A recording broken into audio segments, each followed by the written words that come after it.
नमस्ते, मैं प्रोफेसर राम शर्मा। 11 वर्ष पूर्व जब माताजी को मेरी सीवियर हार्ट अटैक आया और सबसे अच्छे डॉक्टर का ट्रीटमेंट चला, एंजियोग्राफी हुई, तीनों आर्टरीज में 99.9% ब्लॉकेज थी। डॉक्टर ने ये कह दिया कि या तो ओपन हार्ट करा लीजिए, और ओपन हार्ट का मैंने मना किया कि माताजी इतनी कमज़ोर हैं, वो ओपन हार्ट सर्जरी नहीं झेल पाएंगी। तो डॉक्टर का जवाब था कि 4 दिन नहीं जी पाएंगी। मैंने ये रिपोर्ट फिर जो है एलोपैथी के बेस्ट डॉक्टर्स दिल्ली को भी भेजी। वहाँ भी यही जवाब आया कि ये 99.9% ब्लॉकेज है और ये ज़्यादा दिनों तक नहीं जीवित रह पाएंगी। इस घटना को करीब 11 वर्ष हो गए। उसी से आगे मुझे कहना है कि मैं माताजी को घर ले आया, ईश्वर का मैंने ध्यान किया, आयुर्वेद होम्योपैथी मैंने स्टार्ट की। और मेरे एक स्वामी जी हैं, गुरु जी हैं, बद्रीनाथ में हैं, और एक केदारनाथ में भी रहते हैं। वो किसी से नहीं मिलते, मेरे जैसा मेरे से पुत्रवत व्यवहार है। उनसे मैं प्रार्थना करता था कि स्वामी जी कुछ प्रार्थना करो, माता जी ठीक हूँ। मैं भी प्रार्थना करता था, आयुर्वेद की दवाई देता था, और जब भी दवाई दी जाती थी उसका असर होता था। 11 वर्षों में करीब मैं बता नहीं सकता कितनी बार माता जी बीमार पड़ी और ऐसा लगा कि हमें छोड़ के चली जाएंगी। स्वामी जी से मैं बच्चे की तरह जिद कर जाता था कि स्वामी जी नहीं, अब आप प्रार्थना करिए, माता जी अभी नहीं जानी चाहिए। तो स्वामी जी प्रार्थना करते थे, कहते बेटा फिक्र ना कर, मैंने प्रार्थना लगा दी है, अर्जी लगा दी है। वो अपनी आयु में से माता जी को मेरी आयु देते रहे, बचाते रहे। 11 वर्ष बाद फिर यही स्थिति हुई कि स्वामी जी फिर माता जी बीमार हैं, प्रार्थना करिए। तो स्वामी जी समझाते थे मुझे बच्चों की तरह कि बेटा एक आयु होती है, एक समय होता है सभी का, जिसमें सभी को जाना होता है। तो अब उनका लगभग पूर्ण हो चुका है। मैंने अर्जी तो लगाई है लेकिन उसका कोई जवाब नहीं आया। माता जी का देहांत 2024 अप्रैल में हो गया। स्वामी जी की व्याख्या, वर्णन, महिमा मैं ज़रूर बताना चाहूँगा। बद्रीनाथ के जो स्वामी जी हैं वो किसी से नहीं मिलते, मेरे से पुत्रवत जैसा व्यवहार है। फ़ोन पे बात कभी कभी हो जाती है। पूरे वर्ष बद्रीनाथ पे नंगे बदन बैठ के वो तपस्या ध्यान करते हैं, पंचभूतों से परे हैं।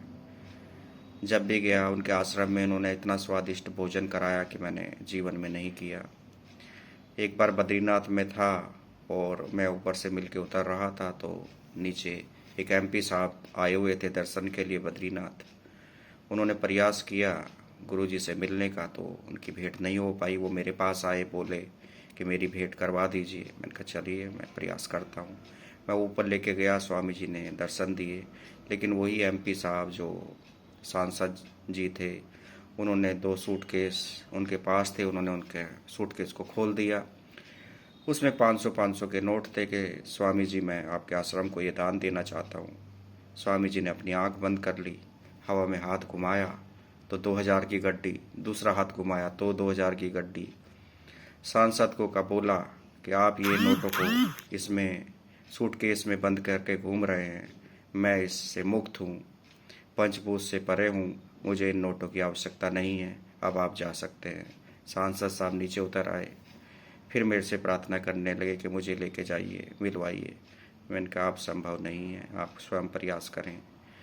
गंगोत्री वाले जो स्वामी जी हैं उन्होंने जड़ी बूटियों पे बहुत काम किया है। अक्सर उनसे बात होती थी माता जी के संबंध में, क्या दवाई दी जाए, क्या किया जाए, क्या प्रार्थना की जाए, क्या मंत्र बोला जाए। तो ये भारतवर्ष जिसने पूरे विश्व को ज्ञान दिया, और ये भारतवर्ष का ही ज्ञान है जो विश्व में फैला हुआ है। भारतवर्ष का जो ज्ञान, आध्यात्मिक ज्ञान है, वो विज्ञान से बहुत ऊंचा है, पंचभूत से परे है।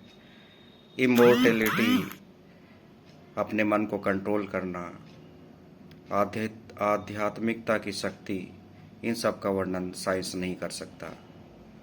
और मुझे आशा है कि हम जो इस ग्लिटर्स, साइंस के ग्लिटर्स में खो रहे हैं, पैसे के पीछे भागे चले जा रहे हैं, हम उसी ईश्वरीय शक्ति और सत्ता पे भी हम नाम लेना आरंभ करेंगे, विश्वास करेंगे कि हमें जहाँ पैसे की आवश्यकता ना हो, ईश्वरीय आशीर्वाद से काम चल जाए, तो वहाँ उस पैसे की दौड़ में शामिल होने की क्या आवश्यकता है।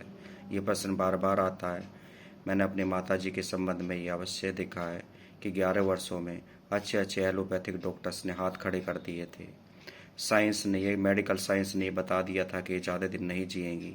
मैंने अपनी माता जी की रिपोर्ट अमेरिका भी डॉक्टर्स को भेजी थी, तो उनका भी यही जवाब था कि ज़्यादा 6 महीने, लेकिन वो 11 वर्ष इसी मेरे स्वामी जी, मेरे गुरु जी की प्रार्थना, मेरे स्वयं की प्रार्थना, आयुर्वेद की शक्ति, होम्योपैथी की शक्ति के सहारे वो चलती रही, जीती रही।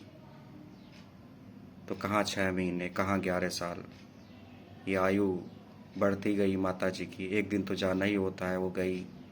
लेकिन बहुत मैंने मेडिकल ग्रंथों का अध्ययन किया, आयुर्वेद के, आध्यात्मिकता की शक्ति, साधना, प्रार्थना की शक्ति मैंने देखी।